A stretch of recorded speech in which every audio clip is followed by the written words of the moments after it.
Start. అన్ని పోటీ పరీక్షలకు సంబంధించిన ప్రశ్నలు సమాధానాలు. Question number 1. కలకత్తా నగరం ఏ సంవత్సరంలో స్థాపించబడింది? ప్రశ్న మరొకసారి. కలకత్తా నగరం ఏ సంవత్సరంలో స్థాపించబడింది? సమాధానం 1690. Question number 2. వాహనాలలో ఉపయోగించే హైడ్రాలిక్ బ్రేకులు ఏ సూత్రం ఆధారంగా పనిచేస్తాయి? ప్రశ్న మరొకసారి. వాహనాలలో ఉపయోగించే హైడ్రాలిక్ బ్రేకులు ఏ సూత్రం ఆధారంగా పనిచేస్తాయి? సమాధానం పాస్కల్ నియమము. Question number 3.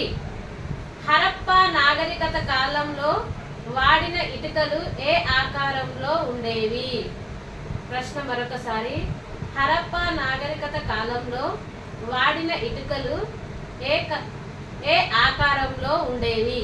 సమాధానం ఎల్ ఆకారంలో ఉండేవి. Question number 4. ఆధునిక భారత ఆర్థిక సంస్కరణ పితామహుడు అని ఎవరిని పిలుస్తారు? ప్రశ్న మరొకసారి.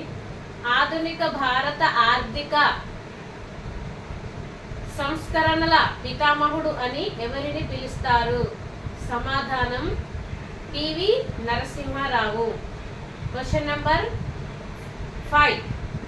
భారత్లో ముద్రణా యంత్రాన్ని ఎవరు ప్రవేశపెట్టారు? ప్రశ్న మరొకసారి. భారత్లో ముద్రణా యంత్రాన్ని ఎవరు ప్రవేశపెట్టారు?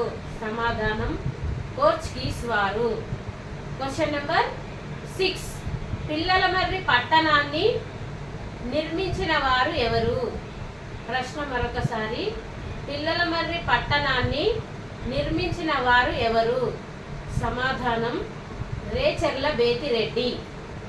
రేచెర్ల బేతిరెడ్డి. Question number 7. ప్రాచీన హరప్పా నాగరికత లోతాల్ ఏ నది ఒడ్డున ఉంది? ప్రశ్న మరొకసారి. ప్రాచీన హరప్పా నాగరికత లోతాల్ ఏ నది ఒడ్డున ఉంది? సమాధానం భూగవ నది ఒడ్డున ఉన్నారన్నమాట. Question number 8. ఒక వరుసలో రాము ఎడవ వైపు నుండి ఐదవ స్థానంలో, కుడి వైపు నుండి 5వ స్థానంలో ఉన్నాడు. అయితే ఆ వరుసలో మొత్తం ఎంతమంది వ్యక్తులు ఉన్నారు? ప్రశ్న మరొకసారి. ఒక వరుసలో రాము ఎడమ వైపు నుండి 5వ స్థానంలో, కుడివైపు నుండి 5వ స్థానంలో ఉన్నాడు. అయితే ఆ వరుసలో మొత్తం ఎంతమంది వ్యక్తులు ఉన్నారు? సమాధానం 10. Question number 9.